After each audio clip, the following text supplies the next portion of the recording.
Orang yang pro Megawati itu begitu mendewakan Soekarno, seakan-akan Indonesia itu dimulai dari Bung Karno, sampai ada ham Soekarnoisme.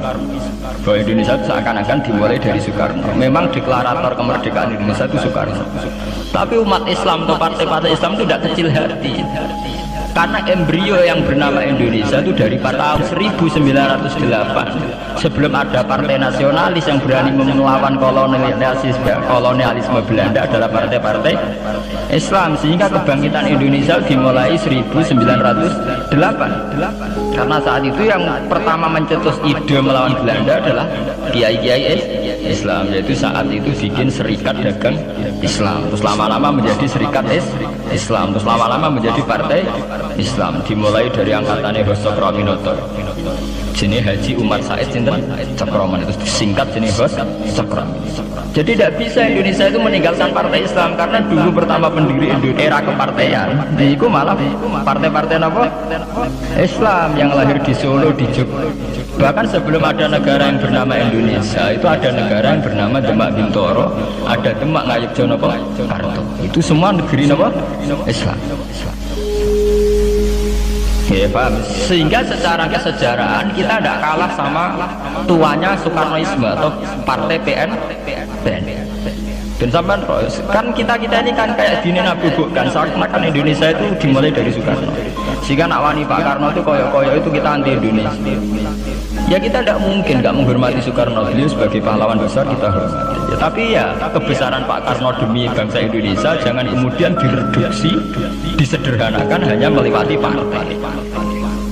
Ya itu kan namanya pengkerditan. Tentu Pak Karno bikin negara ini ya untuk semua bangsa, bukan untuk PDIP saja, bukan untuk partai-partai marhainisme saja, juga bukan untuk partai-partai yang berfaham Soekarnoisme saja. Ya sama, tapi kita juga adil, sebagai kiai juga adil.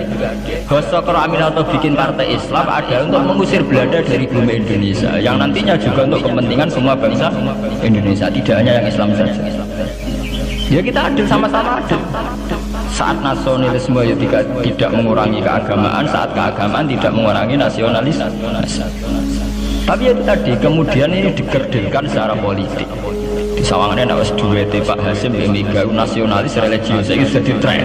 Angger duet senengane pasangan nasionalis sampai apa nak nasionalis terus wajib sholat. Apa nak religius terus gak wajib nasional. Sebetulnya itu kan apa kan orang Indonesia terus wajib sholat hanya karena atas nama nasionalis. Apa nak wis kiai terus wajib bayar pajak. Itu kan pengkerdilan, proses pembohongan secara publik. Itu dibodoh, sedurunge bodoh, kan? Itu kan repot.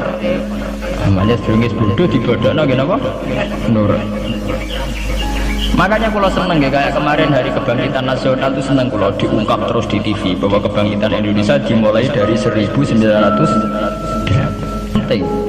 Pentingnya bahwa orang-orang yang sok Soekarnoisme biar tidak mereduksi Pak Karno hanya milik mereka sendiri, karena bangsa ini berdiri semenjak 1908. Dimulai dari gerakan Budi Utomo sampai Hos Cokroaminoto sampai macam-macam ya, serikat-serikat Islam. Tapi ini terungkap bisa usia tukaran. Jadi sebetulnya Presiden Gus Dur dari Presiden Yasa karena Basim Asari berjuang sebelum tahun 45. Megawati Yasa ya karena beliau berjuang lewat bapaknya, ya sama semuanya. Pak SBY juga karena keluarga militer. Pemenang ini mantunya Sarwaedi sing ra roh perjuangannya mertua. Gak iso adol bapak ya adol mertua. Ini pokoknya sing dikena didol pokoknya. Tapi artinya sama, kita secara sejarah itu sama. Kita sebagai santri juga tidak kalah sejarah. Karena berdirinya nasional adalah lewat para kiai. Itu takono sejarawan manapun kayak profesor siapa di UI, siapa saja profesor sejarah bilang bahwa awal kebangkitan Indonesia itu dari partai-partai Islam. Bahkan versi orang nasionalis sekalipun itu bilang karena Islam adalah satu agama yang paling sensitif terhadap penjajah. Karena Islam melahirkan satu paham jihad, bahwa ketika ada kolonial Belanda, wong Islam terinspirasi harus jihad.